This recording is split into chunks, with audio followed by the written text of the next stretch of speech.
Real Madrid did not begin as an empire. In 1902, it was simply Madrid Football Club, one of many teams trying to organize a new sport. But even in those early years, something was different. While others played, Madrid structured. They formalized fixtures. They helped build federations. They treated football as something that required order, not improvisation.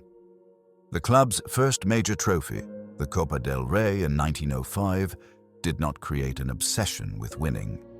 It created an understanding. Football was serious business, and seriousness has consequences.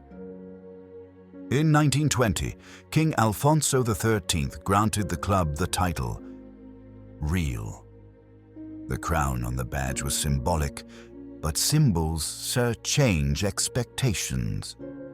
From that moment on, Madrid was no longer just another club. It was a representative institution. Power does not simply elevate organizations. It reshapes how they are judged.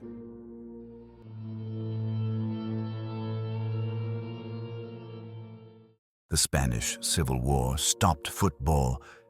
Clubs disappeared. Stadiums fell into disrepair. Institutions lost continuity.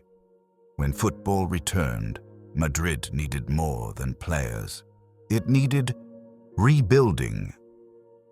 In 1943, a former player became president, Santiago Bernabéu. Bernabéu was not a visionary speaker. He did not sell ideas. He built systems. His defining decision was not a signing. It was infrastructure. In 1947, Real Madrid opened a new stadium, what would become the Estadio Santiago Bernabéu. This was not a football decision. It was a declaration of intent. Some leaders chase glory. Others build the stage where glory becomes inevitable.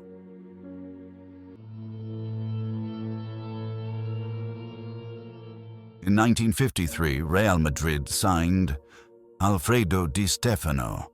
This was not just a transfer, it was a calibration. Di Stefano did not simply raise the level of the team, he raised the minimum acceptable performance. Between 1956 and 1960, Real Madrid won 5 consecutive European Cups. In 1966, they added a 6th. Europe stopped being a dream. It became routine. And routine is dangerous. Because when winning repeats itself, it stops feeling exceptional. It starts feeling necessary. Madrid did not ask how it won. It asked why it wouldn't.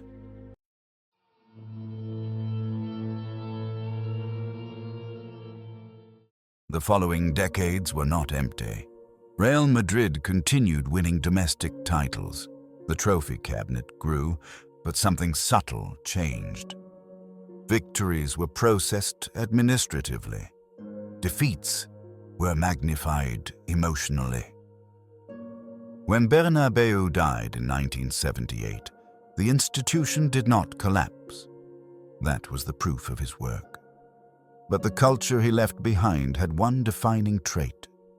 Results mattered more than narratives. At Real Madrid, success no longer needed a story, it needed confirmation.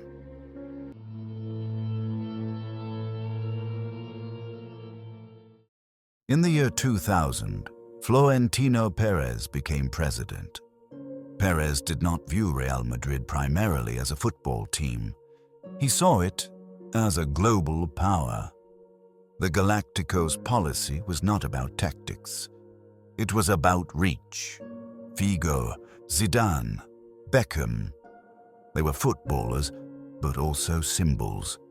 Madrid won trophies, but balance suffered. The lesson was clear. Attention does not always translate into dominance. Even here, winning demanded more than stars. It demanded control.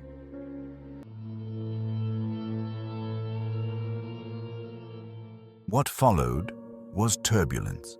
Managers came and went. Presidents changed.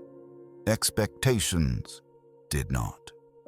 Real Madrid still won league titles, but Europe remained distant.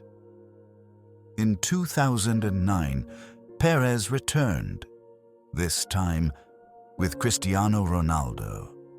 Ronaldo did not invent Madrid's hunger. He matched it. His discipline, consistency, and obsession aligned perfectly with a club that demanded inevitability.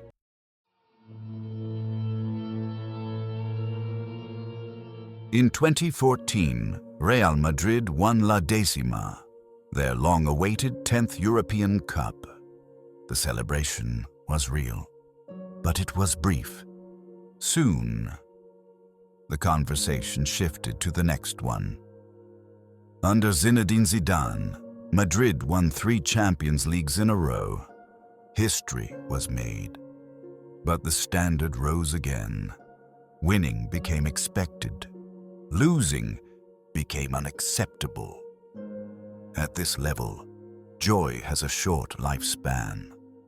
Pressure does not.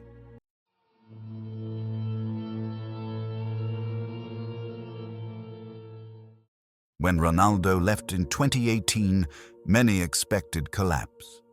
It never came. Real Madrid adapted. The institution absorbed the shock. Champions Leagues in 2022 and 2024 proved the point.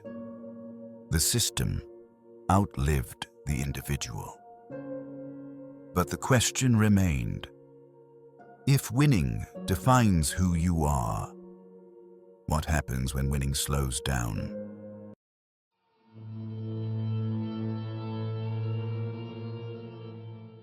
Real Madrid was never built to survive. It was built to win.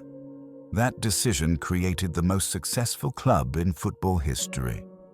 It also created an environment where satisfaction is temporary and pressure permanent. Winning built the myth. Winning also trapped it. The true test of greatness is not how often you win, but whether you understand the weight of expecting to. Because the most dangerous thing about victory is forgetting how fragile it is.